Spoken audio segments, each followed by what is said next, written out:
Hey guys, hope you're all doing okay and getting on okay and having plenty of time to do some fun things maybe. So today's lesson is on covert participant observation. So as you can see, like I've done before, I've broken down the three parts of the definition. So the only thing that makes this different from overt participant observation is you hide your identity. So you're getting involved with a group, but you hide your identity from everyone. They don't know you're researching them, so it might be like an undercover police officer.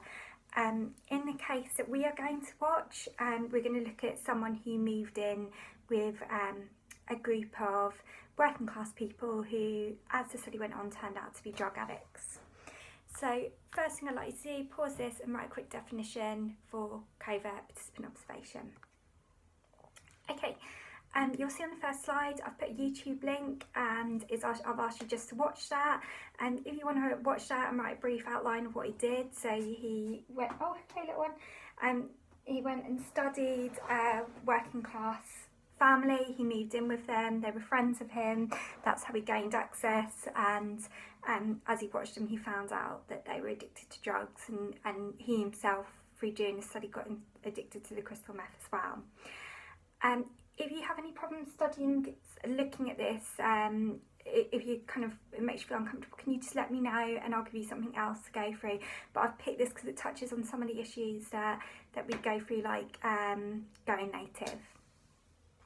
Okay, so on the next slide we've looked at practical issues. So you can see there's a lot more on the disadvantages side than the advantages side. So you can imagine this is quite a complex topic to do. So I've written out some information for each one, and I've just got you a question to go with each one. So if I could get you to have a go at doing that, please, just seeing if there's any that you might need help with. Okay, yeah, question number 2 on the advantages. So basically what they were doing was illegal. So essentially, although covert observation is quite a hard thing to do, it might be your only option to study something that's illegal. If I give another example, to study racism in the police force, one man went undercover because if you did something else like overt observation questionnaires, people would hide that aspect of themselves. So sometimes, although it's complex and long and time consuming, covert observation might be your only example, only choice if you want to study it. Also, in the first advantage, can I get you to go back to that key term we've looked at before, which is, we said being flexible. So with questionnaires are not flexible. Once they've been sent out, you can change them, you can't change them. But we can see with this study, Luke did manage to change it. When he found out that there was a drug problem, he changed the focus of his research to investigate that. Just see if there's it. I think you should be alright with the rest of them.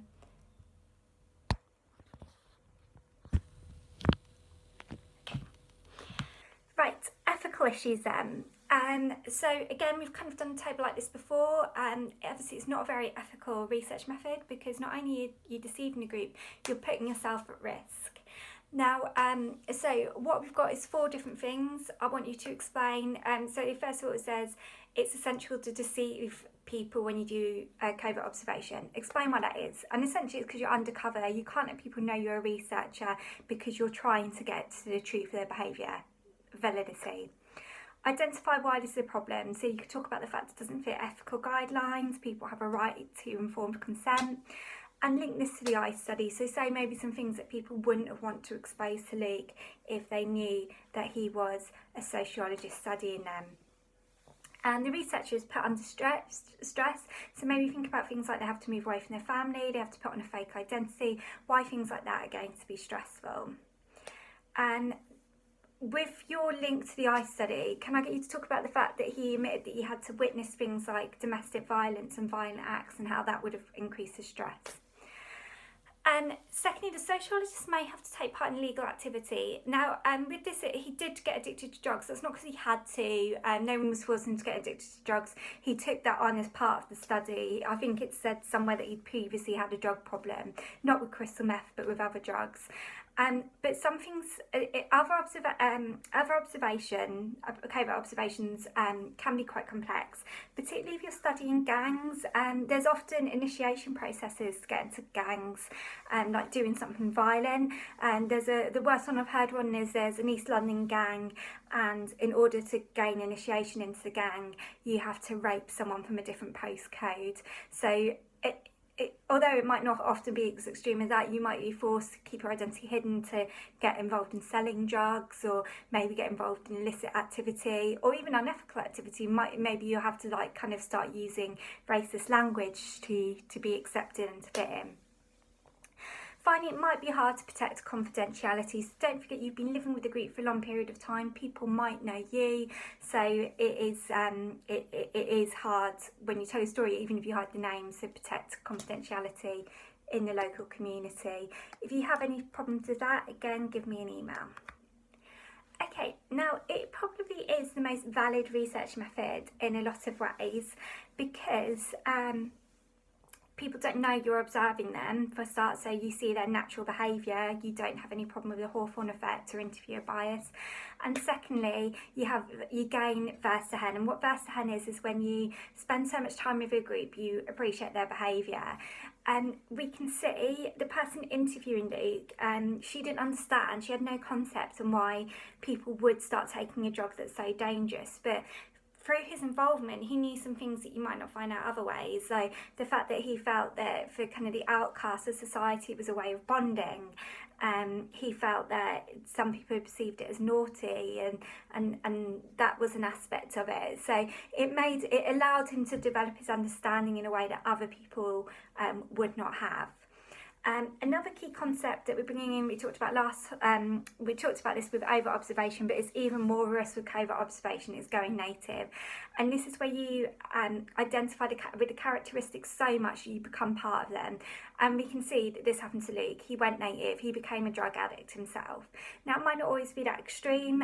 Someone was an undercover police officer, and he said whilst doing the research, he actually forgot he was doing research and felt like a police officer. That negatively impacts validity, because it means you're going to sympathise with the group so much you're perhaps not going to see the bad things that group does. So for each of those, you can just explain why, whether it supports or goes against validity, and explain why. And you've got your explanation and your evaluation in there. And then finally, representativity and reliability is there's somewhat less to write about. But with representativity, it's quite obvious you're only asking a small group of people. Now, with every other study, you can do something, and if you can, use this key term, and it's called snowballing. Now, what snowballing is when you study a group and you can say, do you have anyone else that I could talk to? So if he was doing an over observation, he could say to the group he's studying, do you know any other crystal meth addicts I could speak to? However, because he was keeping his observation covert, he couldn't do that. So that limited his sample size even smaller than, say, an over observation. The study, with reliability, the research again has very little control, because it's done in a natural environment and there's no set structure. Even if there was trying to be a set structure, it's unlikely you can keep to it whilst maintaining a role. So it's probably the least reliable of all the research methods. Okay, that's all you have to do. On the last slide, there is some questions just for A-star students. So if you're wanting to have a go at that, please have a go at that. And if you're not sure, but you want to have a go at it, just drop me an email. Hope you're all alright. Bye.